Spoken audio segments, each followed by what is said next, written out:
Bueno, bienvenidos a todos a este nuevo webinar del Global Sustainability Program que está organizado por Catalyst Sustainability Graduate School. Este es un programa que nos permitirá profundizar en las diferentes áreas de la sostenibilidad a partir de la experiencia de numerosos ponentes.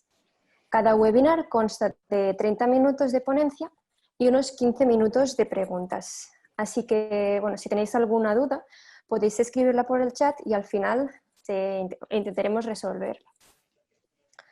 Hoy tenemos la suerte de contar con nosotros con Raúl Aragonés, que es fundador y presidente de AEInnova.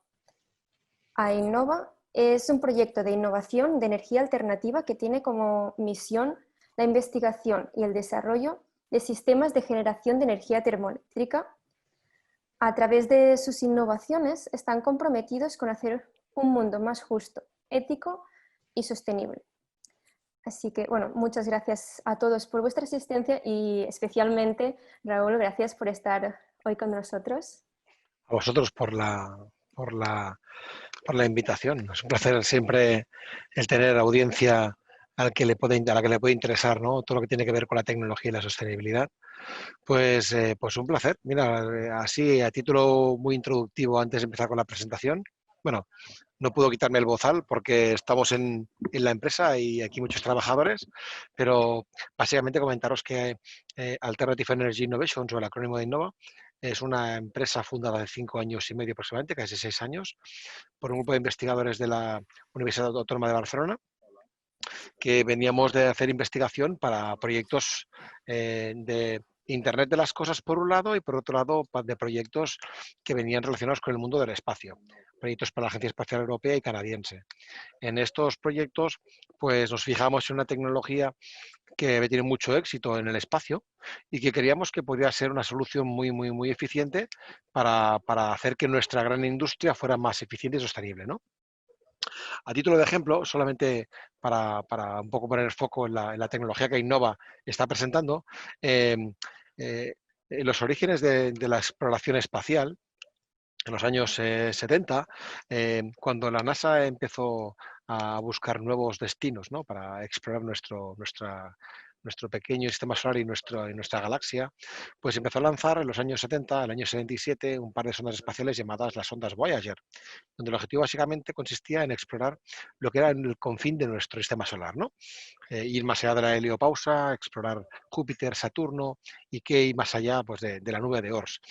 Se dieron cuenta que para que esa misión tuviera éxito, la única forma de poder alimentar estas sondas espaciales, pues no podía ser los paneles solares, ¿no? Porque básicamente, pues cuando un dispositivo, un equipo de exploración, pues ha de viajar más de 40 años por el espacio, pues evidentemente, y digo, más te alejas del Sol, pues evidentemente el Sol deja de ser un punto de energía de la cual tú puedes capturar sol, energía fotovoltaica, con lo cual no era la solución idónea para poder alimentar esas sondas espaciales, para explorar lo que se llama el espacio profundo. Entonces optaron por una tecnología que era muy incipiente, que se había demostrado que funcionaba a finales del siglo XIX, que es la energía termoeléctrica.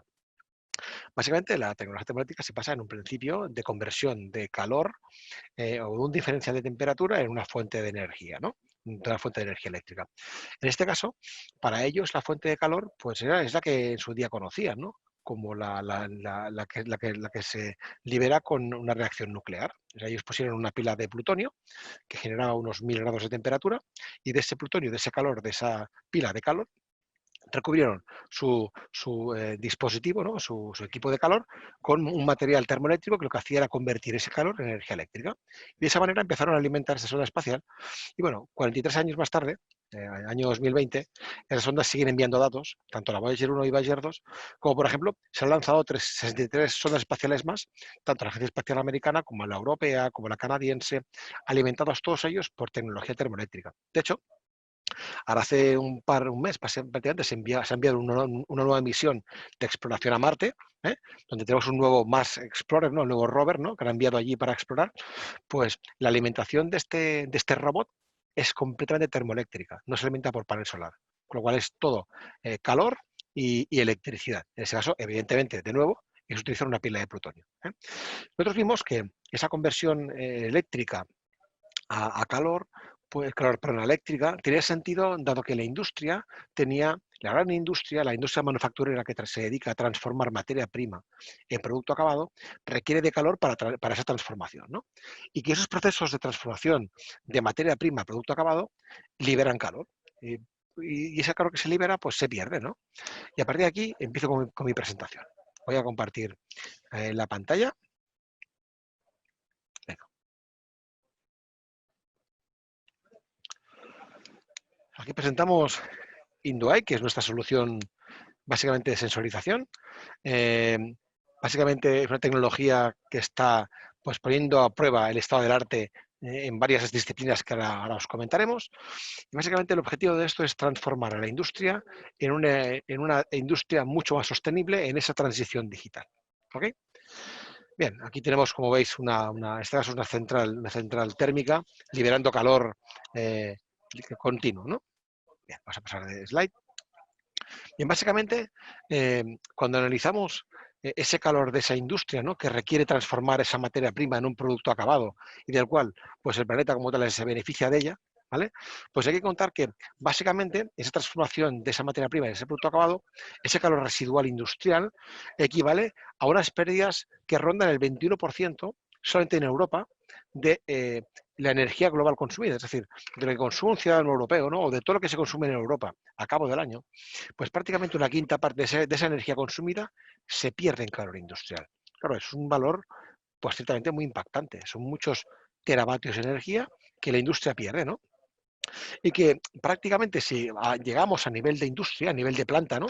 Una planta que transforma una chatarra en vigas de hierro o una planta que transforma materia prima en un cemento, pues prácticamente el 60% de esta energía que consume esta planta se pierde en calor, con lo cual realmente es una pérdida muy elevada en costes. De hecho, por ejemplo, ahora hace cosa prácticamente de un mes, sabéis que se está cerrando una planta de aluminio, Alcoa, allí en Lugo, ¿no?, en Galicia, básicamente por un tema de competitividad, porque el coste de electricidad es tan elevado y ellos básicamente transforman lo que es el aluminio en un tipo de aluminio muy determinado y para eso se requiere más de 1000 grados de temperatura y como aquí prácticamente estamos en un país donde somos el segundo o tercer país de Europa con el coste de energía más caro de toda Europa, eso al final se traduce en una pérdida de competitividad. Con lo cual, la planta americana de Alcoa ha decidido cerrar la planta porque no salen los números. Si yo de vender el aluminio a tal precio y resulta que el precio del kilovatio hora es este, al final, pues no hay un matching, ¿no? No hay beneficio, con lo cual estoy perdiendo dinero, ¿no? Pues, bueno, realmente esas plantas que son muy intensivas en energía, pues tienen un impacto importante, ¿no?, en ineficiencia energética en Europa. Y en particular, fijaros, un dato muy interesante, publicado hace muy poquito por Science. Solamente el año 2018 murieron en Europa 800.000 personas en consecuencia a la polución, ¿no? Y la polución tiene un link rápido con el carbon emissions, ¿no?, con los gases de efecto invernadero. Básicamente se asocia siempre que la polución viene causada por la producción básicamente de energía y donde en Europa, desgraciadamente, gran parte de la energía todavía viene de la combustión de combustibles fósiles, básicamente carbón, en Alemania y Polonia, y gas, ¿no? Con lo cual, la ineficiencia como tal energética, y si hablamos de números, hablamos de 7 millones de muertos anuales en consecuencia de la polución, hablamos que eh, el producir materia de producto acabado tiene consecuencia directa en muertes asociadas, ¿no? Con lo cual esto realmente es preocupante, ¿no?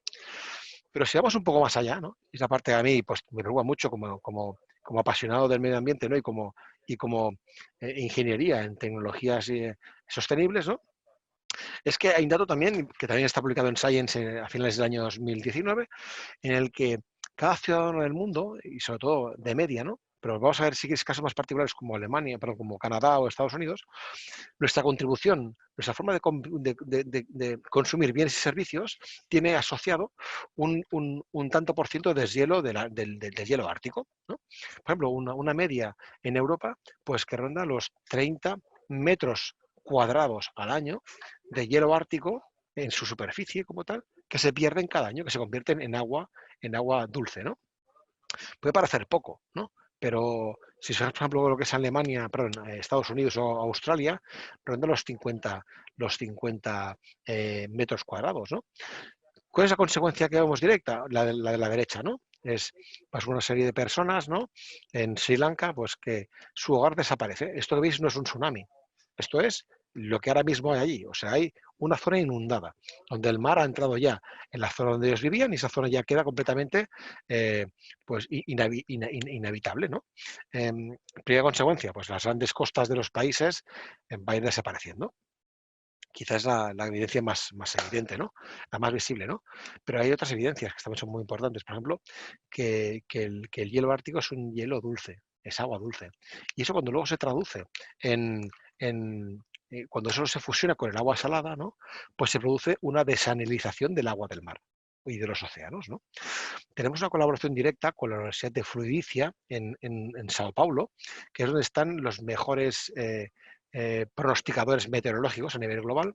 De hecho, tienen la mejor central de estimación meteorológica del mundo, ¿no? Que estima que para el año 2050 habrá una reversión de las corrientes del Atlántico y del Pacífico. ¿Eso qué se traduce, básicamente? Bueno, básicamente que el agua salada y dulce cambia la densidad. Eso produce un cambio de movimiento de las corrientes marinas que tiene una directa influencia en lo que es el cambio climático, ¿no? Y también el cambio de las corrientes del aire caliente que pasa por la atmósfera, ¿no? A modo de ejemplo, si contempláis dónde se ubica Barcelona y dónde se ubica Nueva York, estamos en la misma latitud. Pero en cambio, si miramos la temperatura media de Nueva York y de Barcelona, prácticamente hay 15 grados de diferencia. Y básicamente eso es debido a las corrientes del Niño.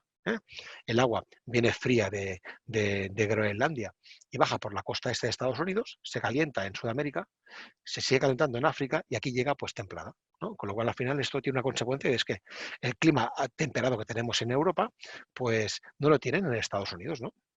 Por ejemplo, lo que hoy tenemos pues, con Portugal, España, Lisboa, pues esa temperatura que ahora está habiendo en Estados Unidos, esto a partir del año 2050 va a pasarnos a nosotros en Europa. Con lo cual, las corrientes de agua fría vendrán por la costa oeste de Europa, básicamente lo que viene a ser Inglaterra, la Bretaña francesa, Portugal y España, que bajarán pues tenemos medias de temperaturas en invierno de -30 -20, que es lo que se pasa en Estados Unidos, en la costa este de Estados Unidos, y nos daremos cuenta que, pues en este caso, que en Estados Unidos, básicamente, en Nueva York, Filadelfia y compañía, pues la temperatura se incrementará con una media de 15 grados, ¿no? Y eso es un problema. Pues a nivel de producción de alimentaria, problema a muy, muy gran escala, ¿no? Y ya por último, un tema también que la gente pues lo obvia, ¿no? Pero quizá el COVID nos ha hecho ver, ¿no? Y es que una pandemia de un virus que sale de un laboratorio o sale de un animal, ¿no?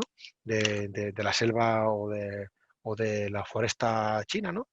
Pues es capaz de pues, tener un impacto a nivel macro en la humanidad muy elevado, en muertes de personas y a nivel macroeconómico, ¿no? Y es una bacteria que se conoce, que ha sido relativamente sencilla sacar una vacuna, pero que llevamos pues, muertos prácticamente 1 millón de personas a nivel global, ¿no?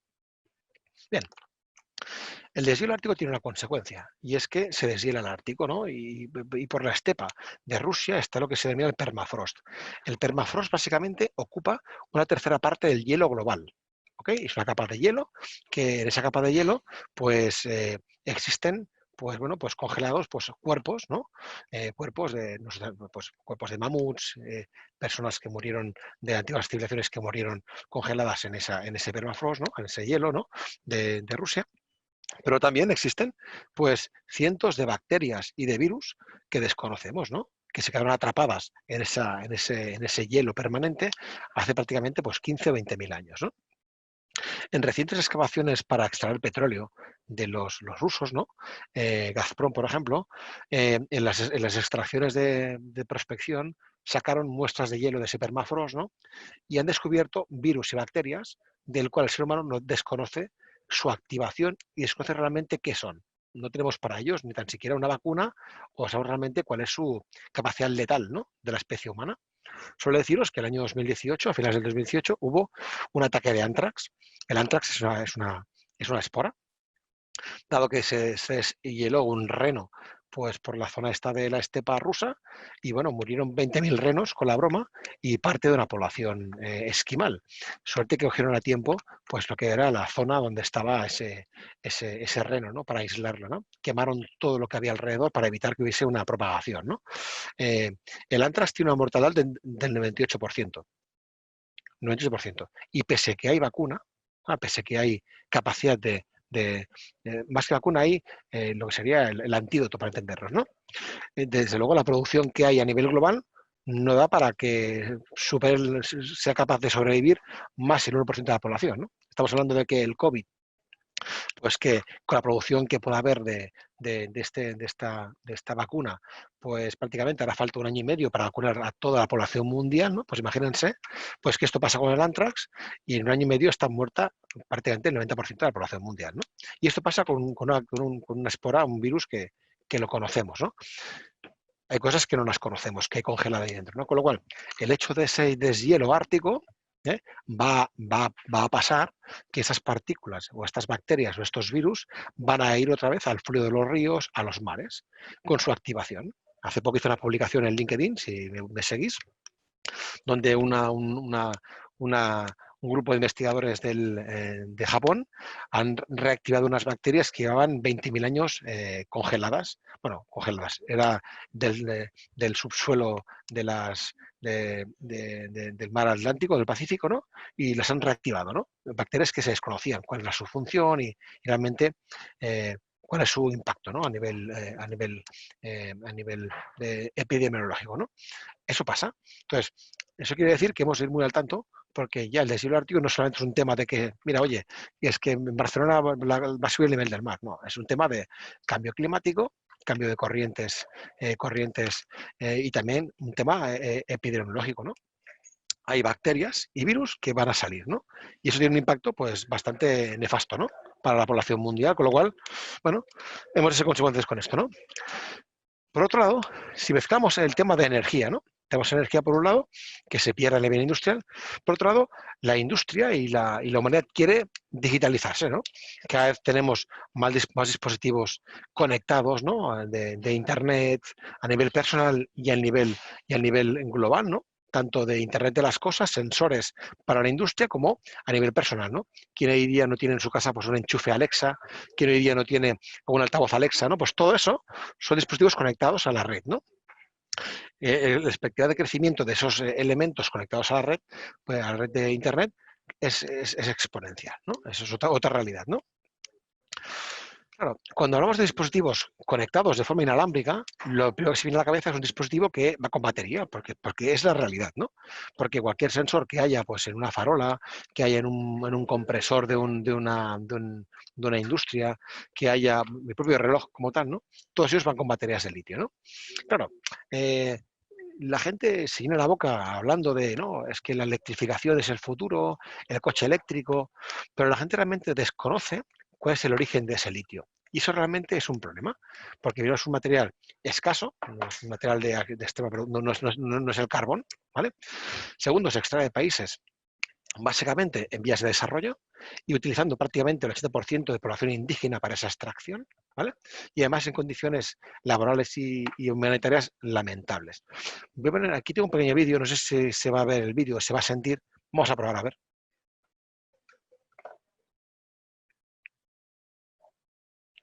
¿Se escucha? ¿Sí? No se oye, ¿no?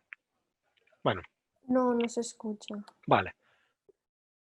Básicamente, comentaros que el litio se extrae de Bolivia, Chile y Argentina, ¿sí?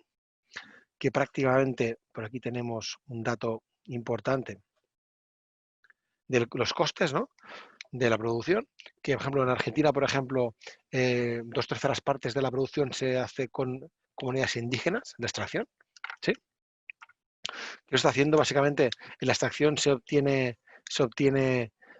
requieren ácidos y componentes altamente tóxicos, además de muchísima agua para fabricar ese litio, con lo cual el impacto climático es elevadísimo, ¿no? Y que esas poblaciones como tal indígenas están abandonando pues otras profesiones que están haciendo pues que se esté desertizando gran parte de esas regiones, ¿no? Eso es lo que básicamente se conoce por el litio, ¿no? Bien, sigo por aquí presentando. Luego tenemos la parte del cobalto, ¿no? Quizá no sepáis, ¿no? Pero el cobalto es un material que se extrae del Congo, ¿sí?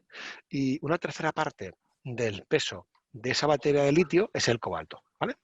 Comentaros, esto es Casulo, esto es la República Democrática del Congo. El cobalto se extrae en pozos que fabrican las personas, ¿eh? A más de 60 metros de profundidad, en sus domicilios. Esto es el domicilio de una persona, esto podría ser, o de hecho es, la cocina de un ciudadano de Casulo. Perdona, Raúl, no vemos la presentación. Vale, perdón. A ver, que se ha ido la presentación. Vale. Volvemos. No sé por qué. ¿Ha marchado? Ahora, perfecto. Ok, perfecto. Básicamente, esto como comentaba, es el mayor productor del mundo de cobalto. Un tercio del peso de la batería de litio viene del cobalto. Y esto, pues, aunque no se escuche el vídeo, que dura un poquito, aquí veis básicamente en qué condiciones, ¿no? Las personas hacen esa extracción del cobalto, ¿no? Bueno, bajan a pozos básicamente básicamente a 50-60 metros de profundidad para extraer el cobalto sin ningún tipo de protección, y hay una enfermedad llamada el lung disease, ¿vale? Debido básicamente a enfermedades relacionadas por la aspiración del cobalto que son letales, ¿no? Básicamente, además, una tercera parte de esta población que está haciendo esta extracción del cobalto son niños, con lo cual el uso de batería de litio tiene un impacto muy negativo, ¿vale? En la extracción de la producción de esa batería de litio, no solamente a nivel sostenible de cómo se extrae y cuál es el impacto climático, sino a nivel socioeconómico global. En toda parte de Sudamérica, pues con poblaciones indígenas, y veis que lo que se extrae, pues aquí en Europa, en el Congo, pues no es mucho mejor, la verdad, ¿vale? Bien, creo que le va a escape, vale, otra vez comparto la presentación, vale, perdón. Ok, un segundito, voy otra vez a compartir. Cada vez que le escape el vídeo se va, vale, en un segundo, no sé por qué. Perdón un segundito, ¿eh? Comparto otra vez, porque ahora no se ve, ahora sí, ya está. Perfecto. Vale, sí. Vale. ¿Se sigue viendo la presentación? Sí, ¿no? Sí. Entonces, mi pregunta es, bueno, si esos billones de dispositivos IoT de los cuales las grandes compañías de estimaciones, como viene a ser Statista, como viene a ser, en este caso, McKinsey, esa gran transformación digital que va a haber en esta próxima década, toda ella tiene que ser con dispositivos IoT de sensorización alimentados con litio, viendo realmente el impacto que tiene el litio, ¿no? Esos trillones de dispositivos. Bueno, pues la respuesta es que no. Entonces, realmente, cada vez somos más compañías las que queremos, ¿no? Que pueda haber una digitalización de todo, de las smart cities, también de lo que tiene que ser la gran industria, con tecnologías wireless, porque realmente el wireless tiene un beneficio, y es que eliminó lo que son los cableados, ¿no? De los dispositivos, y eso al fin y al cabo se traduce en una reducción de costes, ¿no? Pues cada vez hay más soluciones que permiten alimentar sensores de última generación con tecnologías de bajo impacto climático. Básicamente se podrían definir que hay como 5 grandes familias, ¿no? Las que tienen que ver con alimentación por radiofrecuencia, hacer harvesting de frecuencia, la que tiene que ver con el solar, eso ya los conocemos, ¿no? Los paneles solares, magnético, vibracional por piezoeléctricos, y por último también la termoeléctrica, que es nuestra especialidad. ¿Cómo funciona la solución? Básicamente, no sé si se ve, es un vídeo sin audio, nos aplicamos una fuente de calor y obtenemos electricidad, ¿no? Ese motor que estáis viendo se mueve gracias a que el calor genera un efecto Seebeck sobre ese material termoeléctrico y genera electricidad. Y esto básicamente, ¿en qué se traduce? Bueno, pues que si usamos ese calor como fuente de energía para alimentar una nueva familia de sensores sin batería, ¿no? Porque nuestros sensores van sin batería, se puede usar como tal para transformar esa gran industria. Y básicamente, ¿cuáles son los grandes beneficios, ¿no? Bueno, pues habría que comparar, para ver realmente los beneficios de la tecnología en cuestión, habría que compararlo con otras tecnologías que actualmente están en el mercado, ¿no? Si los comparamos con sensores con batería cableados, ¿no? Cableados, wired, pues hay una gran inversión solamente en cuanto a cableado, también y también hay una ventaja, ¿no? Y es que estos sensores cableados, pese a la gran inversión en cableado y en infraestructura, es que son sensores que se pueden montar en zonas explosivas, básicamente en refinerías de petróleo, centrales químicas, petroquímicas, etcétera, ¿vale? Si nos comparamos con las tecnologías wireless, los sensores que van sin cable, que son los que tanto están creciendo, ¿no? Claro, hay una gran ventaja, ¿no? Y es que, sobre todo, el litio tiene un impacto climático nefasto, luego lo veremos, ¿no? Además que esas baterías requieren frecuentemente el cambio y de las cuales nunca se garantiza el reciclaje de esas baterías, con lo cual el cambio de baterías implica un coste añadido de mantenimiento. Además, estos sensores con batería, como los alcances que tienen en comunicación son pequeñitos, puesto que el alcance de la comunicación es inversamente proporcional al consumo de la batería, pues al final requieren montar infraestructura de repetidores dentro de una planta, con lo cual se incrementa de nuevo el coste de esa transformación digital. Y aparte, como el litio es explosivo, no se puede montar en zonas explosivas, con lo cual una gran parte del beneficio de los sensores inalámbricos o sin cable se la pierde el sector químico-petroquímico porque en zona explosiva no se puede montar, ¿vale? ¿Nuestra tecnología en qué consiste? Pues básicamente, mira, hemos desarrollado el primer sensor del mercado que se alimenta del calor y que no tiene batería, que además utiliza protocolos de comunicación de muy largo alcance, básicamente el LoRa, que tiene hasta 2 kilómetros de alcance, o NB-IoT y LTM, que va directamente en la banda de telefonía móvil, son la banda de 5G, con lo cual no requiere, tan siquiera requieren antenas, con lo cual tienen un alcance de hasta 30 kilómetros, luego sensores de muy largo alcance, que además permiten monitorear datos prácticamente en continuo. ¿Por qué? Pues porque al no haber una limitación de energía, puesto que la energía es constante de esa fuente de calor, puedo tomar datos cada pocos minutos. Y finalmente, un tema importante, que incorporan Edge Computing. ¿Qué es el Edge Computing? Es que ese propio sensor es capaz de leer datos de ese proceso, procesarlos y enviarlos al cloud procesado. Eso al final se traduce en que el cloud computing requerirá menos computación. Y eso se traduce en dos cosas. Por un lado, en ahorro económico a final de mes, en la factura de cloud. Y segundo, ahorro energético.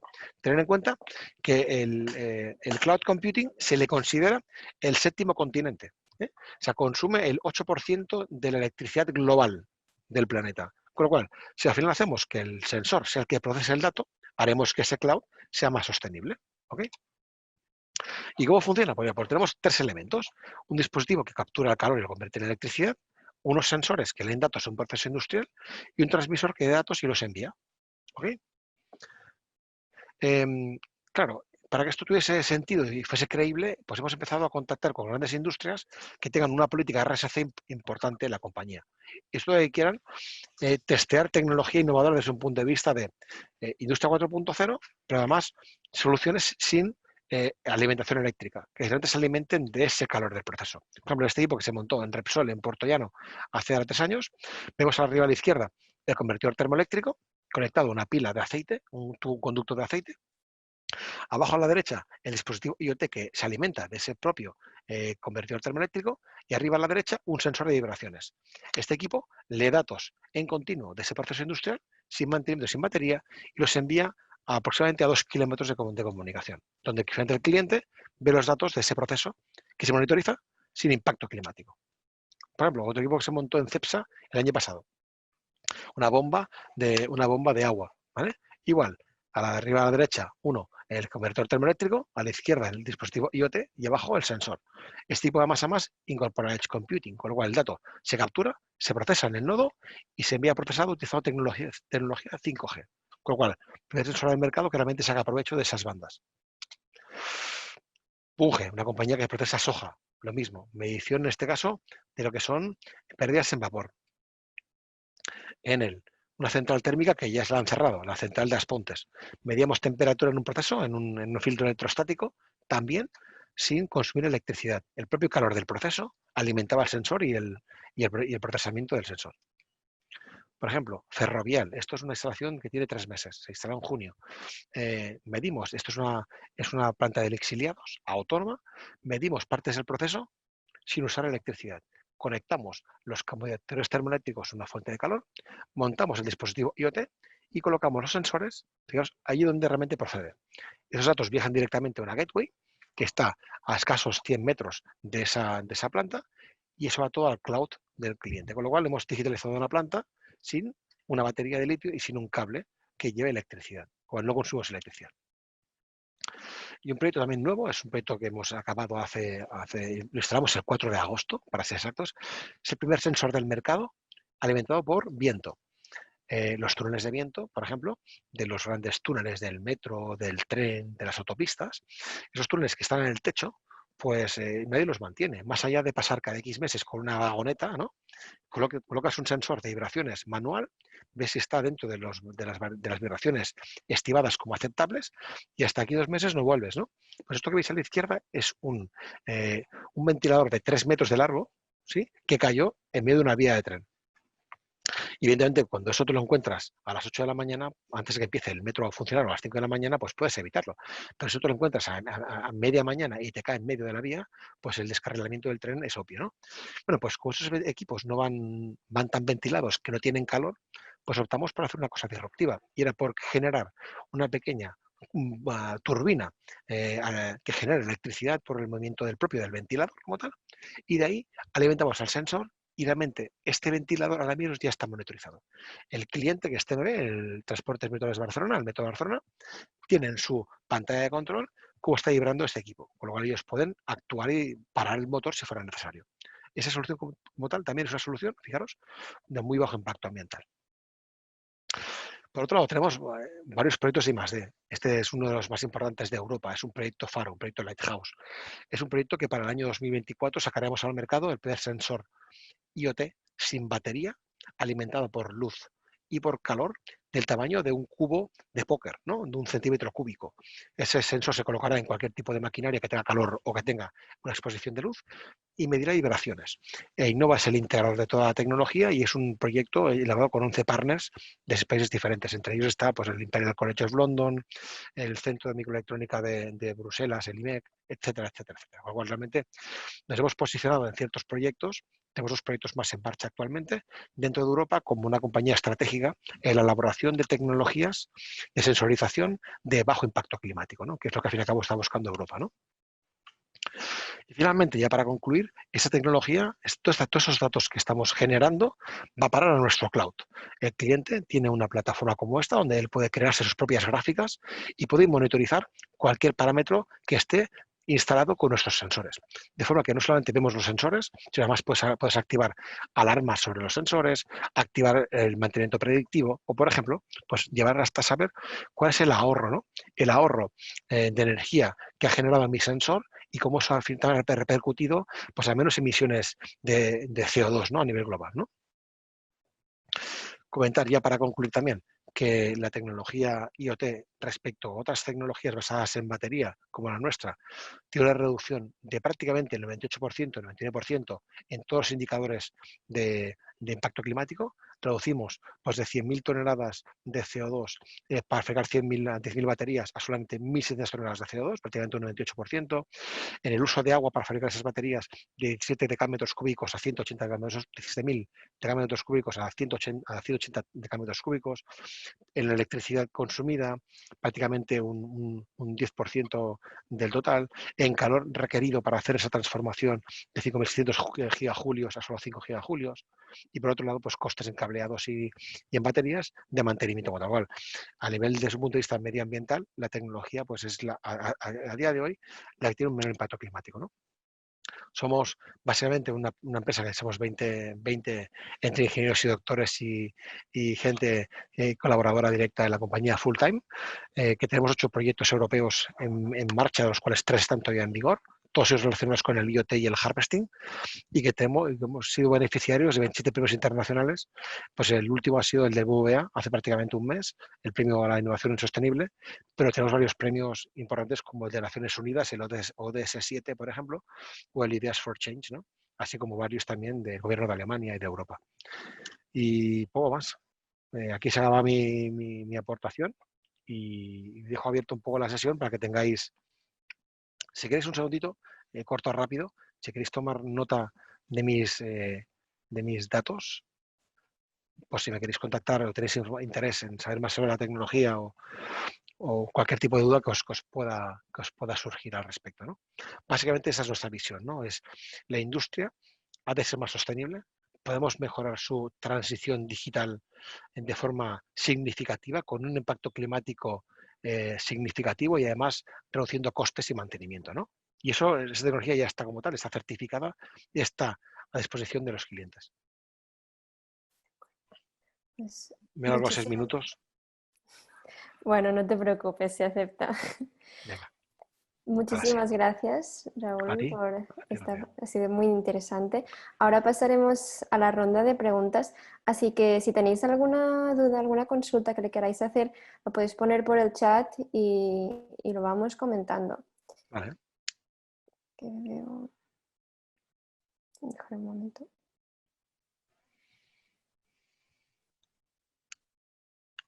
Vale. Miguel pregunta, ¿cómo ves el despliegue tecnológico después de la pandemia y el Green Deal? ¿Y si está llegando? La verdad es que está siendo peor de lo que me esperaba. Nosotros teníamos, nuestra tecnología se certificó a finales del año pasado para poderse comercializar ya, lo que se llama la marca CE, y pasamos todos los ensayos, tanto de compatibilidad electromagnética, como ensayos de vibraciones, como ensayos de inmersión en IP68, es decir, todo lo que es lo necesario para poder comercializar el producto, y tenía muy buena crítica a nivel global y también mucho interés de adopción por parte de la gran industria, ¿no? Nos hemos encontrado que el COVID ha paralizado cualquier tipo de inversión de la gran industria. O sea, lo que era una prioridad para este 2020 de la gran industria, de hacerla más eficiente, de incorporar tecnologías para esa digitalización, para hacer las empresas pues, más competitivas, ¿no? Se ha traducido a un lockdown absoluto de la industria. La industria solo está invirtiendo a día de hoy para reparar averías de los equipos, básicamente. O sea, no está invirtiendo en soluciones de digitalización. Todo lo que podría parecer inicialmente pues que esa industria estaba abierta pues, a incorporar nuevas soluciones tecnológicas, hacer el twin, la parte digital de esa gran planta para reducir costes y también impacto climático. Y la propuesta pues ha ido prácticamente es un año estéril. O sea, nos hemos dado cuenta de que más allá de pruebas piloto que nos están pidiendo hacer pequeños proyectos de 5 o 10 sensores, más allá de eso, pues está costando mucho levantar proyectos nuevos. Con lo cual, el Green Deal como tal es una gran oportunidad de la gran industria y básicamente de la humanidad pues para reducir emisiones en el consumo de sus bienes y servicios, ¿no? Y también la industria para hacerla más eficiente, ¿no? Las tecnologías están. Ahora el problema que tenemos realmente es que esas industrias como tal están siendo muy, muy, muy meticulosas, ¿no? En lo que tiene que ver con inversiones, básicamente por la incertidumbre, ¿no? Pero no sabemos realmente cuál va a ser el impacto. Conocemos el impacto de hoy, pero también es cierto que la gran industria y las grandes industrias y las grandes empresas a nivel global ahora mismo pues están beneficiándose de subsidios, ¿no? Que están haciendo los gobiernos para que esos trabajadores no vayan al paro, ¿no? Pero tampoco sabemos cuánto tiempo van a durar sus subsidios, con lo cual posiblemente cuando sus subsidios se acaben, ¿no? Mucha industria acabará cerrando. En España, pues prácticamente el dato que tengo yo a fecha de junio del 2020, habían cerrado más de 100.000 empresas. Eso en España. Cerrado quiere decir cerrado y con concurso de acreedores, ¿no? Es complicado que muchas industrias puedan llegar a abrir, ¿no? Pero bueno, hay mucha incertidumbre y los grandes CEOs y los grandes directores financieros y los grandes directores de transformación digital son muy precavidos, ¿no? O son muy moderados en lo que tiene que ver con inversiones, cuando realmente el futuro de su industria no es claro a medio año vista. Con lo cual, un año difícil, ¿no? Que esto afecta a todos, ¿no? Por desgracia, pues hay proyectos como el nuestro, de otras startups, que por desgracia pues se van a ver muy afectadas. Nosotros tenemos la gran suerte de que estamos cerrando una ronda de capital con la Comisión Europea, con el EIC y con el Banco Europeo de Inversión, porque ya está comprometida con nuestro último proyecto europeo y eso nos va a dar tranquilidad durante un par de años más, pero sí que es cierto que si no hubiera sido por este punch de inyección de inversión del Banco Europeo de Inversión, posiblemente estaríamos hablando de que Innova a final de año estaría en quiebra, ¿eh? Y eso es la realidad. O sea, realmente la afectación ha sido muy alta. Todos los planes de las grandes industrias han pasado, el de Green Deal ha pasado como a segundo plano, pese a que ha habido un impacto, y yo me enorgullecía de ver este mes de marzo o abril las reducciones de GHGs a nivel global. O sea, había fotografías hechas desde los satélites donde se veía una reducción del 90 y pico por ciento, ¿no? de CO2 en Europa, en China, en India. Eso era, bueno, habíamos tenido un impacto de reducción de CO2 mayor que el que hubo en la Segunda Guerra Mundial. Fueron 180 millones de toneladas de CO2 menos. Y eso solamente fue un logro, ¿no?, de la humanidad. Pero por otro lado, claro, no viene la parte del día a día, es decir, la industria debe poder producir para poder generar valor, ¿no? Si no hay consumo de esos productos, ¿no? Véase, por ejemplo, el sector del automóvil, ¿no? Pues en el sector de esos productos, toda la industria auxiliar se va al garete, ¿no? Y de ahí, pues, tienes industrias que van cerrando, como aquí en Cataluña, en el Arboç, una industria que hacía cristales para el automóvil, la industria, por ejemplo, de Robert Bosch, que fabrica, pues, piezas de los limpiaparabrisas, todo eso se ve afectado, con lo cual, realmente, va a ser un año complicado. Yo creo que para nuestro sector, el de la transformación digital, va a ser un sector muy afectado, porque es como secundario. O sea, yo antes voy a salvar los muebles, antes voy a reparar equipos y averías, antes de invertir en nuevas tecnologías que me ayuden a ser más competitivo. Eso llegará, yo creo, para finales del año que viene. Vale. También comentan que de acuerdo al último estudio de los ODS, ni con la pandemia de la COVID hemos reducido las emisiones de GEI necesario para no alcanzar el 1,5 grados de incremento. De hecho, eso es cierto, ¿eh? De hecho, se estima que alcancemos esos valores para el año 2025. Hace muy poquito, si os puedo pasar en la presentación un enlace a los premios de sostenibilidad, ¿vale?, que se hicieron a finales del mes de julio. Un gran meteorólogo catalán llamado Tomás Molina hizo una ponencia como parte de la introducción de esos premios, ¿no? Y él es una persona que pertenece es un investigador global del tema medioambiental, ¿no? Y básicamente comentaba que para el año 2025 ya se estaban alcanzando esos 1,5 grados que esperábamos cumplir el año 2100. Con lo cual, está la cosa muy complicada. O sea, muy complicada. O sea, deberíamos dejar de emitir emisiones de CO2 como se hizo en la pandemia para llegar al año 2050 con ese grado y medio de temperatura. Fijaros que estamos diciendo de parar un país, parar el mundo entero para llegar a ese nivel de emisiones, ¿no? Con lo cual, como eso no va a pasar más, si Dios quiere, ¿no?, por lo que afecta a la humanidad, ¿no?, desde un punto de vista de bloqueo de la humanidad, ¿no? Pues lo que va a pasar es que va a haber que buscar alternativas claras para hacer que no lleguemos a final de... Porque eso es un dato, es una estimación muy optimista, ¿no? Hay gente que habla de 3 y 4 grados de calentamiento global para el 2100. Y eso realmente es un desastre a nivel global, ¿no? En fin, no vamos a llegar ni de coña a esos valores.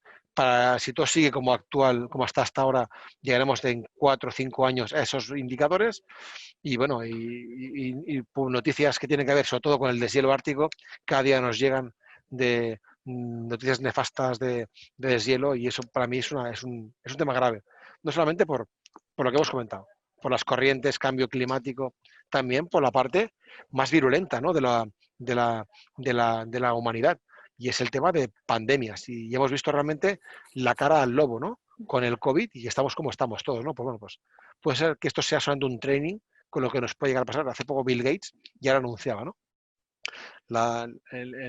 El impacto que va a tener el cambio climático va a ser mucho mayor que el que ha tenido el COVID, ¿no? Y bueno, y yo creo que esto debe ser una señal de alerta para todos nosotros, para decir, chicos, algo estamos haciendo mal, ¿no?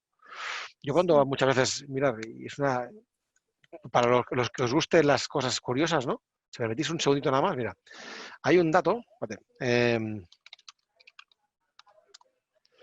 un segundito, por aquí, hay un indicador que indica cómo se está descarbonizando el mundo, ¿no? Básicamente sabéis que Europa se está descarbonizando, ¿no? Que estamos dejando básicamente de consumir electricidad de centrales térmicas, ¿sí? De hecho, Europa, si os fijáis en negro, ¿sí?, está cerrando sus plantas térmicas, ¿sí? Todo lo que está en negro está desmantelando, ¿ok? Si os fijáis realmente para el año 2020-21, fijaros que Alemania se descarboniza prácticamente, esto es 2019, 2020, 21, España quedarán 3 plantas, básicamente 3 plantas de de combustión de carbón, perdón, Europa se descarboniza, pero fijaros por favor qué pasa con la India. Esto es India, fijaros en India, vamos al año 2021, fijaros el incremento de plantas están en rosa y lila, o en fabricación o planificadas para ser construidas, fijaros. Y si vamos un poquito más para acá, más para la derecha, vamos a China, fijaros China, lo que tiene, precisamente en gris tienen pocas, pero fijaros en rosa y en lila lo que hay en China. Si os fijáis en la gráfica de la izquierda, aquí veis la producción en gigavatios hora de China, como es un crecimiento exponencial prácticamente, cuando básicamente, y también la India, fijaos también la India, cómo va creciendo. Con eso, por ejemplo, vemos que Estados Unidos se está descarbonizando, al igual que Europa, ¿no? Con lo cual, está bien que yo deje de producir, consumir electricidad, ¿no? De fuentes no renovables, ¿no? Pero fijaros lo que está pasando con China e India. Si al final el truco del almendruco es yo dejo de fabricar en Europa para llevar toda la producción a China y allí para cubrir la demanda de todos los países occidentales han de fabricar y generar electricidad con el carbón, al final estamos llevando el problema de un sitio a otro. Como realmente es un problema global, ¿no? Entonces, no es justo decirle a China que se tiene que descarbonizar, ni la India, sin darle herramientas para que lo hagan. La sencilla idea es, China es el motor, es la fábrica del mundo, pero sin darle realmente herramientas para que sean competitivos en la producción de energía, pues como tal no es una solución. Con lo cual, es un problema global. Y fijaros, Europa ya está haciendo sus deberes, pero también hemos de ayudar a países subdesarrollados a que sean menos dependientes del carbón, ¿no? Que es la energía más barata que existe. Vale. Ana María comenta que pese al COVID, bueno, era respecto a lo que estábamos contando sobre todo al inicio, solo se han reducido 3 semanas la data límite en la que acabaremos con todos los recursos que la Tierra puede dar anualmente. Y teniendo en cuenta todo el porén que se ha producido debido a la pandemia, realmente refleja lo mucho que tenemos que trabajar aún para no sobreexplotar, el planeta. Es que es increíble. Mira, solamente hacían una analogía hace muy poquito, sabéis que de los 1.300 millones de habitantes que tiene la India, solo el 5% tiene nevera. Y parece una chorrada, ¿eh? Solo el 5% de esos habitantes tienen nevera, ¿no? Solamente que un país como India se electrificara completamente, os puedo asegurar que las emisiones de CO2... Entonces, está claro que yo puedo pedir que otros países dejen de consumir, ¿no? Pero claro, yo ya tengo mi nevera llena, ¿no?